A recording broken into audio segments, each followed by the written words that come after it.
Welcome to 2016 Presidential Candidate Interviews. Today I'm interviewing Scott Smith. Mr. Smith is running as an independent. Hello, Mr. Smith, and welcome to the interviews. How are you doing today? Very good. Thank you, Lee. Thank you for participating. We'll begin with some get-to-know-you icebreaker questions. The first question. Can you describe your family and your home life? I have 6 kids, and always had a rather fast-moving home life, I'd have to say. Describe your employment and your work experience. So I've always been an entrepreneur, somebody who starts their own things. I currently am a managing member of a small private equity venture capital firm, and we help finance startup companies. Generally, based in the Boulder, Colorado area, and then as the company grows, they migrate elsewhere. What are your... go ahead. Yeah, prior to that, I had a background on Wall Street, so I'm kind of best known as one of the pioneers in structured finance. Did the very first of the conduit pools in which we packaged mortgages and sold them off as bond offerings to Donaldson, Rock, and John DLJ back in the early 90s. Go ahead, Lee. Okay. What are your hobbies and your interests? My friends all enjoy the large paintings of galaxies that I make. My interests are being outdoors. I live in Colorado, so I enjoy hiking and being in the Colorado mountains. Your favorite place to eat out? That's a good question. Boulder, Colorado, I think we've won a couple of Foodie Capital of the Year awards. So you've got your choices in Boulder. I enjoy many of the Boulder restaurants. Your favorite fast food joint? Favorite fast food joint? That's a good one. Chipotle. Chipotle, okay. Do you have any favorite junk food? Anything you wouldn't let someone see you eating at 2 o'clock in the morning when it's dark? I don't think I do, actually. Okay. Favorite junk food would be power bars. They're not all that bad for you. Okay. Any favorite TV shows and movies? Don't really watch much TV in movies, no. Any pets? I enjoy 60 Minutes a lot. News coverage programs, and I do like science fiction movies. Okay. Any pets? No, my wife has 2 dogs, and when we got married, they became my pets as well. Right. And the final icebreaker question. Do you have a song that you consider your life anthem, your motto, something that might describe who you are?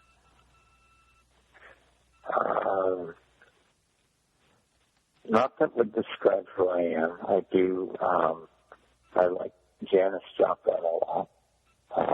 And Beatles. So sort of old-time rock and roll. Okay. Now on to the serious questions. Why are you running for president? I'm running for president for one simple reason. The only reason I'd even seek the office, because I have spent years developing economic solutions that would dramatically change the lives of all citizens in the country for the better, whether they're rich or they're poor. And I believe that it's a critical time for us to begin to make some of these changes in our financial system. What abilities do you bring to the office of president? What I would bring are business skills and the ability to really transform our economy in such a way that it would be favorable for both conservatives and for liberals. In the early stage of getting out there and floating the propositions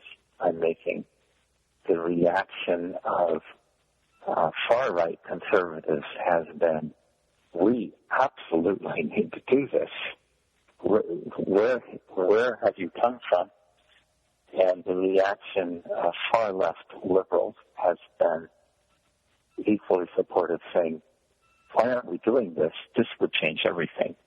So I think the primary skill I bring are innovative, out-of-the-box solutions that would materially improve the lives of Americans and the economy as a whole. Are there any presidents that you have a very favorable opinion of, and are there aspects of how they did things that you would want to emulate?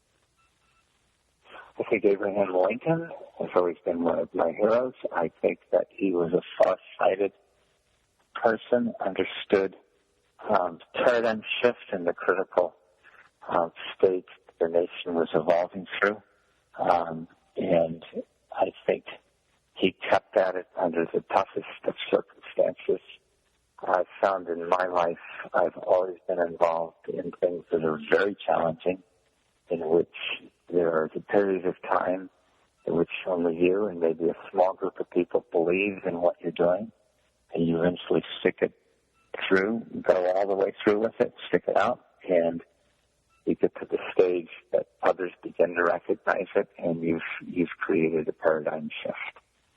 So that's how I view the trials and tribulations of Lincoln's office, and I take that to heart from my own experiences in life. Are there any presidents you have a not so favorable opinion of who have done things that you would not want to emulate? No, I think that the office of presidency is very, very difficult, and I think that it is, we do a great disservice by being armchair quarterbacks, sitting back and second-guessing the decisions of somebody who is in a national office and thinking that we could have done better. I don't believe in being an armchair quarterback. Okay. Are there any functions of government you'd like to decrease or even abolish? I think that there is a lot of red tape within government that kind of comes with the territory, and I would always seek a higher level of efficiency in terms of being able to deliver more for less. I think that is the motto that runs our private sector in the economy, and to the extent that you can do that in the government, that would be good. But I don't see specific divisions of the government as being unnecessary. I wouldn't be seeking to abolish any particular departments. Are there any functions of government you'd like to add to or increase? Is there anything that doesn't exist that you would like to bring into existence? Is there anything in existence you would like to increase and add to? No, I think that many departments can be doing a much better job. I think we can bring a higher level of efficiency into the field of education, for example. I think our military could be designed to be leaner and meaner. I don't think we're missing a department of X that would make the world a better place. Can you describe your stance on taxation? Yeah, taxation would be the centerpiece of my campaign. I'm fond of saying we're simply taxing the wrong thing. My observation of our economy is that we are trying to run a 21st century economy with a 19th century operating system. Just as if you bought the latest and greatest Mac, you went and put an operating system on it that was from 1985, your Mac wouldn't run very well.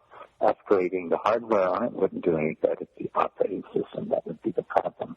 And so my centerpiece to my platform is replacing income taxes with something that I would call, it's a financial settlements tax, or the FST. And the reason that would work today is that Income taxes were something that came from originally the Civil War, implemented permanently in 1913. And back then, they were not a bad idea because income was the 900-pound gorilla in the economy. It made sense to tax it. Income taxes replaced tariffs, which was the old-fashioned system back then. But today, our total amount of income, if you collectively added the income of everybody in our country, it's a total of $15 trillion, and we're trying to get $4 trillion in government spending out of 15.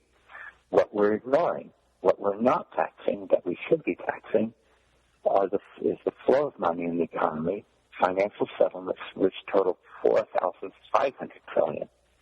So you've got a tank of $4,500 trillion that if you taxed it, the entire tax rate would be 1/10 of 1%, $1 out of 1,000. And you would actually have a $500 billion surplus as opposed to a deficit today. And letting everyone keep their income would increase consumer spending. It's a very powerful concept. So the basic message is, under this system, you no longer have to pay income taxes, and there would not need to be any government spending cuts, and we would no longer have a deficit. We'd actually have a surplus. It's a very cheery message for the people. How does the financial settlement tax work? Is it like a consumption or flat tax? It's so the aspect of financial settlements that is particularly fascinating is that the movement of money throughout the economy, the vast majority of that has very little to do with people, day-to-day activities. So the consumption or the purchase of goods represent about 1/3 of 1% of the financial settlements out there. So truly, people have a huge reduction in their taxes. It doesn't catch up with you elsewhere. Mm-hmm. The only time you feel a financial settlements tax is when you've received a check. Whether that check is from the sale of your home, income, sale of stock, when you receive a check, $1 out of 1,000 is deleted from your deposit in a bank. When you make that, you deposit $1,000, you're credited $999. Okay. That's the only time you feel it. Most financial settlements is the vast movement of money between different institutions out there. And so at the moment of the settlement, the movement of the money, that's where that 1/10 of 1% is saved off the transaction, and that's what balances the budget. It's similar to a flat tax in the sense that every movement of money is debited that 1/10 of a percent. It's not based upon what's its income or losses or anything like that. But it's different. What the flat tax does is it takes taxes from maybe, say, 35% down to 10%. But the flat tax, even that 10%, is not enough to balance the budget. You still have an enormous deficit. And it's a somewhat regressive tax because for somebody just struggling along with an income of $5,000, $10,000, that's expensive. But a financial settlements tax is yet 100 times less than that, from 10% down to 1/10 of a percent. So is a financial settlement tax more like a transaction tax, where if I was going to send you a $100 check, then point-something% of that would be taxed? Is that 10 cents out of that would come out? It happens when a settlement occurs. So if you make a deposit in a bank or you wire money, that's a settlement. Bank settlements account for about 1/5 of all the settlements that occur. Would this apply to purchase of goods, or is it more of a tax on basically doing business with the banks? It's more of a movement of money tax. So, for example, let's say this is a good contrast for you. If instead of 1/10 of 1%, instead of 0.1, we actually tax 0.12, Uh-huh. that would eliminate sales taxes. Okay. That would eliminate property taxes, and that would eliminate state income taxes as well. Right. So people think of it as sort of a sales tax or a transactions tax, but it could literally replace sales taxes, so you're no longer paying 8% sales tax. So let's say Joe Schmo goes and Mm-hmm. buys a minivan for $40,000. Mm-hmm. Would a percentage of that be taxed or?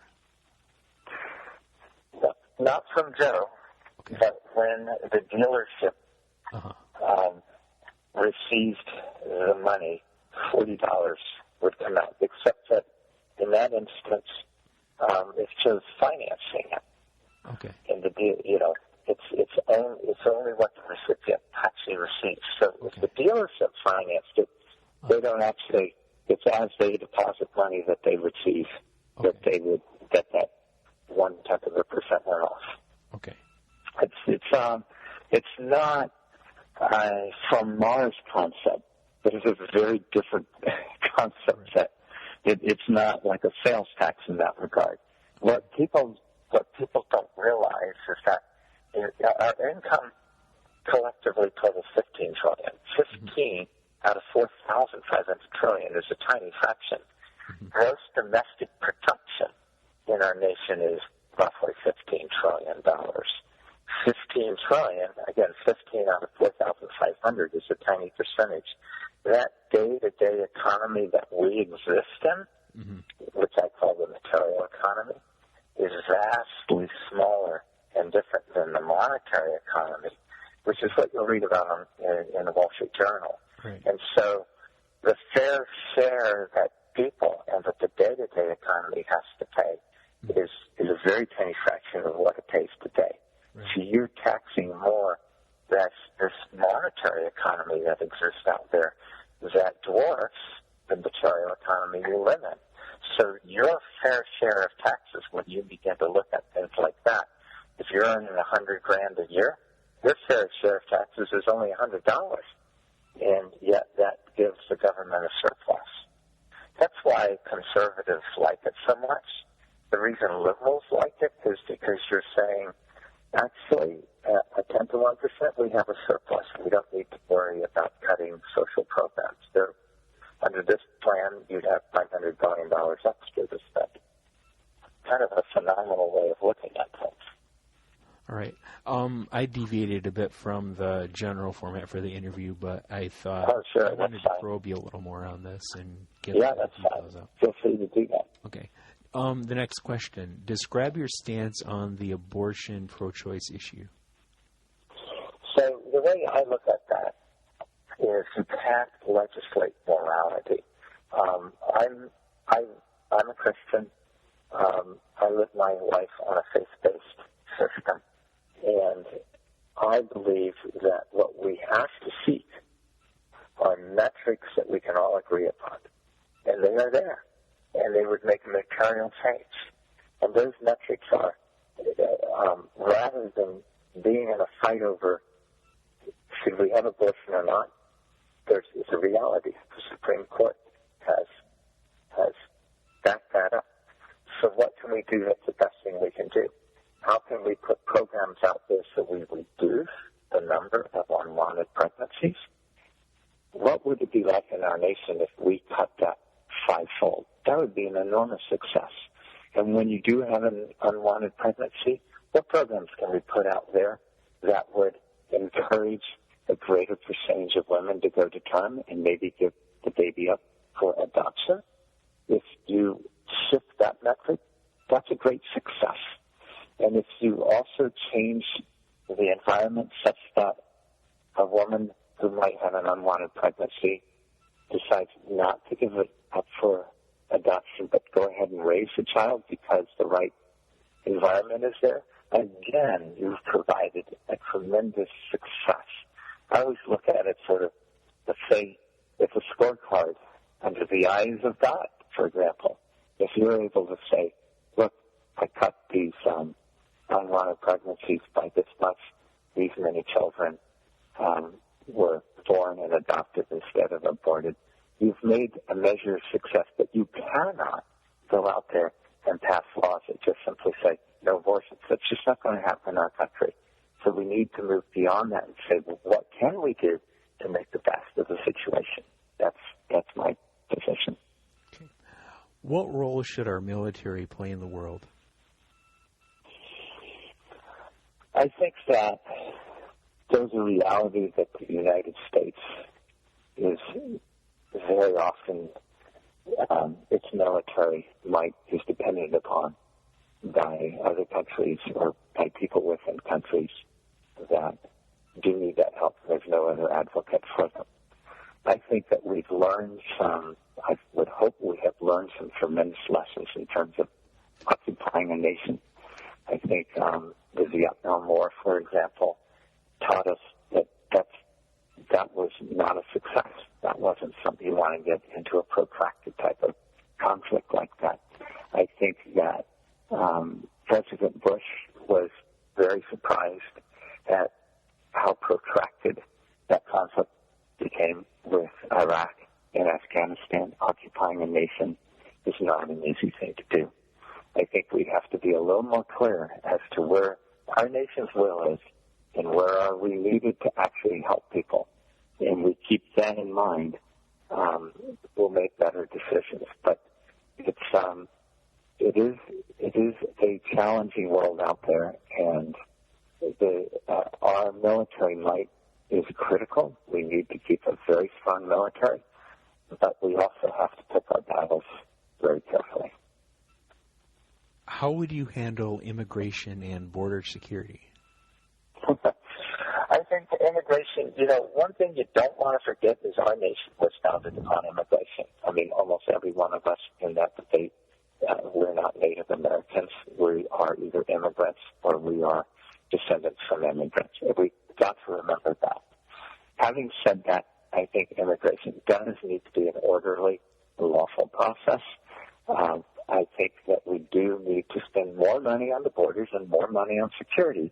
But if we think that simply putting a wall up is going to solve the problem, that's not the case. You also have to look at the root of the problem. And the root of the problem is people who are immigrating into our country. If they're trying to get in illegal, if they're trying to circumvent the circumstances, it's because it's coming from places that don't have opportunity, that are in a very challenging economic environment. And honestly, if we were to put ourselves in their shoes, we might be making the same choice they're making. So, yes, we need more border security. We need to spend money on that, but we also need to work with countries like Mexico on helping to build the economic infrastructure in our neighbors such that the opportunity exists for jobs elsewhere, and you're going to begin to stem the tide of immigration if you do that. And if you handle it right, those are investments in that country that also can pay off, and you can make a profit and do well. We can actually build a situation and not only do the people who live there do well, but we do well because of what we've done. I see it as an investment opportunity that needs to be handled appropriately. How do you perceive the issues of race and discrimination in our country? Do we still face challenges? We still face huge challenges. I think that it's an interesting one because I'm a world traveler, and I enjoy different cultures. And I would have to say that in many regards, our nation, the people of our nation, are much less prejudiced than the people in a lot of other cultures are. And that's a good thing. We are a melting pot, and our country's strength has come from the fact that we have such diversity within our population. And we've come a long ways in that regard. We need to go a lot further.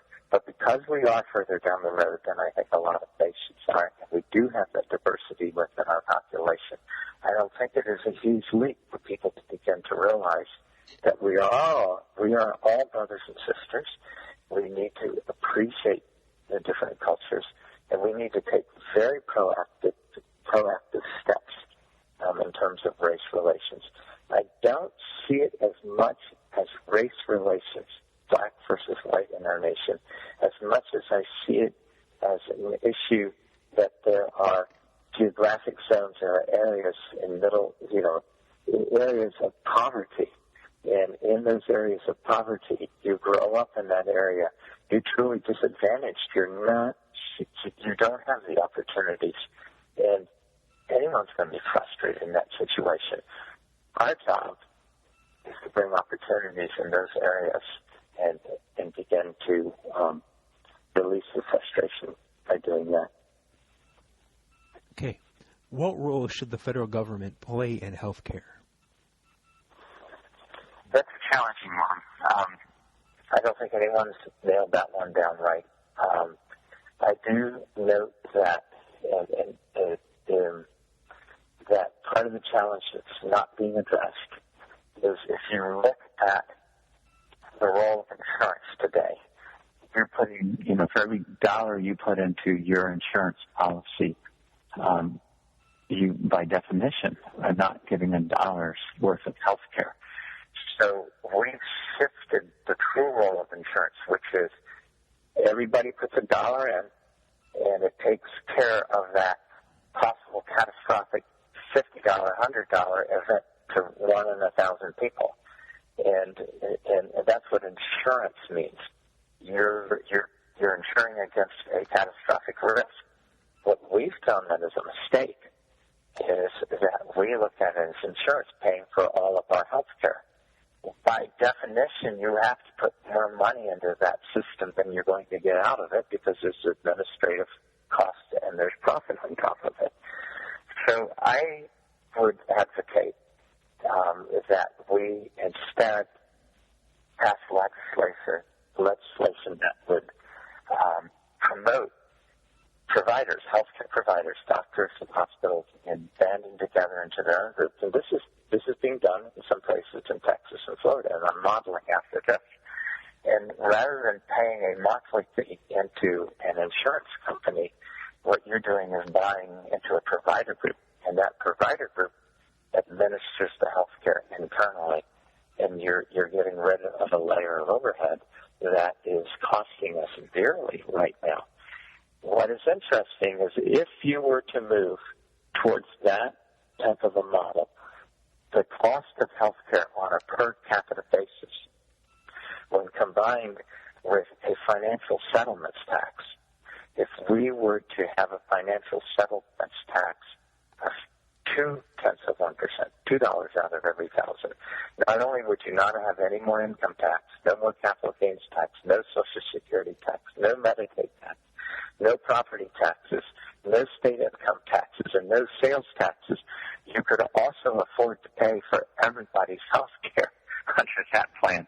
And they could receive a card that says, here's how much health care you get each year, and you could buy into one of those provider health care groups, and it would all be taken care of. So something along those lines, that's the way we ought to go. That would be the only plan that I've heard where the out-of-pocket cost per person is either reduced or totally eliminated. Everything else is just costing us more money. Whether we're paying an insurance premium or paying the government to pay the insurance premium, it's still coming out of our pockets. So I like this other plan better. That would be what I would advocate. It would actually reduce the cost for people. It would reduce the waste and overhead in healthcare, and it would allow individuals greater freedom and choice. Which doctor you choose, and work it out with the doctor what your treatment's going to be. Get the insurance company and government out of the role of administering health care. Okay. What role would, let me word this a different way. What priority would you give repair of infrastructure, and what role should the federal government have in maintaining infrastructure? when you're saying infrastructure, you're talking about roads, power civil, grid, internet. So infrastructure is critical. Again, if you travel overseas a lot, you begin to see how critical infrastructure is to an efficient economy. The only reason that you find some conservatives coming into the picture saying, hey, we're spending too much money on infrastructure is because of our current taxation system. And so if you're seeing the government reach into your pocket, take a third or half of your money, you're saying it's too expensive of a proposition. But if you're earning $100,000 a year and you're only paying $100 and you're getting roads and schools and all that, it's a bargain.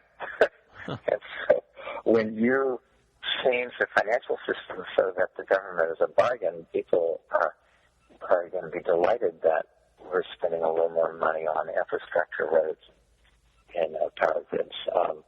I think infrastructure is infrastructure plus education are probably the two main differentiators between a first world economy that is doing well and a third world economy. Okay. Where do you stand on personal privacy and the need to protect our nation from terrorism? Some people think there's a conflict between maintaining our rights, our freedoms, our privacy, and making sure the terrorists aren't doing what they want to do. That's always going to be a challenge. It's no different than personal privacy and investigating criminal activity, domestic criminal activity. None of us like the idea of the police just walking into our house and saying, hey, you know what? We're not saying anything, doing anything wrong, but I want to check every nook and cranny here, et cetera, et cetera. Because if the police had the ability to do that, they'd be able to catch criminals easier. But we don't go for that in our nation. We're saying we've got to trade off a little bit more privacy. You got to have a warrant for it, or have no warrant for it, So it's the same thing. It's always a trade-off. It's inherently a trade-off. There's just no escaping that. And I tend to stand a little more towards privacy. I like the privacy, and but I recognize the necessity for the ability to try to identify a threat before the threat occurs. I think that right now, in terms of terrorism versus our own personal privacy, that the solution lies at the direction that the NSA and the CIA continue to develop their cyber abilities and try to track the money trails of terrorism, and most of that is occurring outside of our nation. So that's just good old-fashioned spying. It's something that all nations have engaged in since the beginning of time, and so my bias is a little more privacy for American citizens and less privacy for people overseas. That's right. Kind of the reality of the war on terrorism, I think. All right. This is kind of a sensitive question to some people, but it matters to a lot of people. It's not a litmus test. There's probably not a right or wrong answer, but what role does faith, religion, spirituality, etc. play in your life, and what type of role would it play for you as president? Well, that's a real good question, actually. I think that my ideas, my proposals, need to stand on their own from a secular inspection. So, in other words, if you're an adherent to any religion, or an agnostic, or an atheist, I would like you to look at my ideas, and this is what I would do for the country, and make your decision based on the pure logic of the ideas. As far as morality I'm not a believer in legislating morality. One cannot be forced to make moral decisions, and what one considers to be a moral decision is going to change as their life goes by. Having said that, faith is something that I came by later in life, and I was always an agnostic, sometimes an atheist, and I always tried to judge things based on that. Then as faith came into my life, it did change my life. I don't think it made me more moral or less moral, though. You know, I think that's something that's written into our hearts. And so faith is a personal matter, and faith it can be a very important part of somebody's life. But if it's not an important part of somebody's life, just don't judge them at all. We are not to dictate the path that other people take in their lives, nor are we to even judge them for that. As far as how people view me, they can use a faith-based judgment or a secular judgment. That's totally up to them. I wouldn't want them to be any different than they are in how they judge me. So that's a good question. Okay. I hope I've answered it for you. Absolutely. Be a forecaster of sorts. Predict maybe one or two major problems facing our country in the future that very few people, or maybe no one, is talking about. What would you do to prepare America for these? I'd say the number one issue facing our country today is our economy. And right now, our economy is viewed as doing very well. And it is. It's at a near high in the stock market other than the last several months. Unemployment is at a low, and things are rolling along. But that's what it's always like before a recession. And so I'd say that we are right on the cusp of going into a recession. It's a very cyclical thing. If you just go back over decades and decades and decades, you see the economy does well, and then you have a major setback, a recession. And the depth of that recession and how hard is it to get out depends on the fundamentals, the health of the fundamentals. And I think that the fundamentals in our economy are not that healthy right now. I think income taxes, I go back to that all the time. That's taking a lot of money out of the consumer's pocket, and that cuts back on the number of jobs we can have and the production we can have. We're kind of hamstringing ourselves with income taxes, and because it is an old-fashioned notion and income's becoming a smaller and smaller part of our economy, that problem is going to grow on us until it's glaring. And so a financial settlements tax will ultimately be the only way out of it. I think our pension funds are very unhealthy right now. And what is alarming about that is they're unhealthy when the economy is booming well. I'll give you an example of that. The percentage that we have to put into, of a budget that we have to put into pension funds has multiplied, in some instances, 3, 4 to 5 times as much of the budget goes, a state or a city's budget goes into those pension funds. And yet they've gone from being, on average, they were about 100% funded back around 15 years ago to the point where they're about 50 to 75% funded. In other words, we're not going to be able to be paying those retired people their full benefits fairly soon. That has a ripple effect.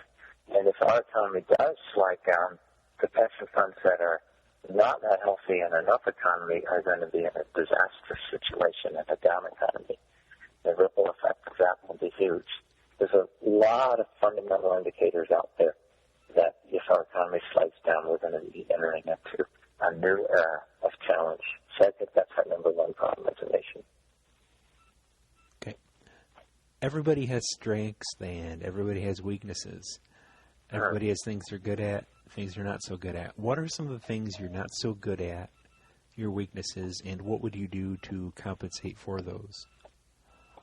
Okay, so my weaknesses would be I'm not a professional politician. I've not been at Washington. That's also my strength. I'm fond of saying that your greatest strength is also your weakness. Okay, if you're a very dominating type of guy, that might be a strength in getting through business. It's also your weakness because you probably trampled on people. Okay, so I'm an out-of-the-box creative thinker who's coming at things from a brand new angle, and that's also going to be my weakness. I don't have existing relationships with congressmen, et cetera, et cetera. So the way I view that is the way I view running businesses. As a business person, an entrepreneur, you have an idea, you have a goal for a company, and you know what you want to do, but you have to hire and bring in the supporting personnel that take care of the taxes, take care of the accounting, take care of the things that are not your cup of tea. And so I look at Ronald Reagan in that respect. He had themes that he wanted to go after, but he brought in a strong supporting cast. And if he hadn't, it would have been a disaster.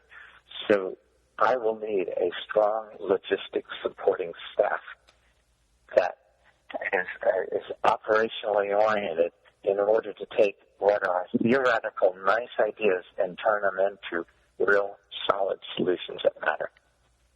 So that's my strength and weakness rolled into one right there. Are there any other issues you want to discuss? Yeah, the one remaining issue, I think. Mike Ty, I think you said that there's two things out there that our country faces. It's the divisiveness of the partisan solution. A divided house will not stand. And currently, and that's why I'm running as an independent, currently Democrats and Republicans are at each other's throats. And in fact, it's gone from differences of opinion, I have my philosophy, you have yours, into outright contempt. And when we have contempt for each other or contempt for anyone else, that is the grounds that will sink the ship. If we approach each of these problems and approach each other with a criticality and a judgment and an anger, the very best we can hope is to put patches on our sinking ship. If we can reverse that and begin to see that the differences that we've had in taxation and spending and all that come from the fact that we simply have an old-fashioned operating system. We're fallen into a belief of scarcity, and so we're fighting over crumbs. If we can reverse that into a new way of looking at things that, hey, wait a minute, under this system, there is plenty of money for government spending, and we can really supercharge our economy. We can begin to address problems from a positive attitude. Instead of patching a sinking ship, we're building a new boat. And I think that's critical, because even with the very best ideas, we have contempt for each other, and we have that hatred that is going on. We are a doomed nation, and quite literally, we deserve what is our downfall at that stage. Okay, time for some closing remarks. In 2 minutes or less, tell us why we should vote for you. I think that the reason people would vote for you is because these ideas would make a material improvement in their life, and it would make a material improvement for the nation. Right now, I'm not seeing a lot of solutions out there. I'm seeing a lot of chest beating and a lot of ideology that doesn't get us anywhere. What our country needs are real solutions that would dramatically improve the lives and the citizens of our country. And that is what I'm offering. Okay. Thank you, Mr. Smith, again for participating in the interview. Thanks again to my listeners for listening. Check back in the future for more candidate interviews. Have a good day, and remember to keep informed and keep involved. Thanks again, Mr. Smith. Thank you, Rick.